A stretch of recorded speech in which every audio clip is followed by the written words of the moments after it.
que je trouve intéressant sur la manière dont la figure des musulmans, du musulman, de la musulmane existe dans l'espace public, c'est qu'il y a toujours ce soupçon de duplicité. C'est-à-dire que le musulman, la musulmane, est une personne duplice, est une personne c'est quoi, double fourbe, discours, double loyauté, fourbe, qui a deux identités, qui présente deux visages et qui finalement, à laquelle finalement on ne peut jamais faire confiance. C'est-à-dire que quels que soient les signaux qu'elle envoie en termes d'engagement, de progressisme, on a toujours le sentiment que derrière, elle sert un propos qui, d'une part, est un propos hostile aux droits humains et d'autre part, est un propos qui a vocation à faire tomber la République. C'est-à-dire que, et en fait, plus on est inséré socialement, donc même quand on est directeur de cabinet d'une mairie, plus on est soupçonné, en fait, de cacher quelque chose de très dangereux et de très grave.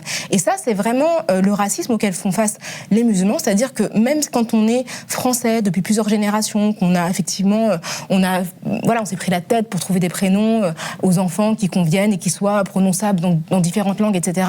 Eh bien, on n'est jamais complètement lavé de tout soupçon. Et ça, c'est vraiment quelque chose que je ressens de manière très très forte. Effectivement, ces soupçons-là d'un engagement double, ce sont des étiquettes que je porte. Et moi, j'ai la chance de pouvoir m'en défaire, ou en tout cas de pouvoir les contester. Mais moi, j'ai le souvenir, lorsque l'attentat contre Charlie Hebdo a eu lieu, moi, j'étais à l'époque chroniqueuse sur RTL, à la radio, et donc le jour de l'attentat, on avait une émission pour parler de ça, malheureusement. Donc on était tous très très bouleversés.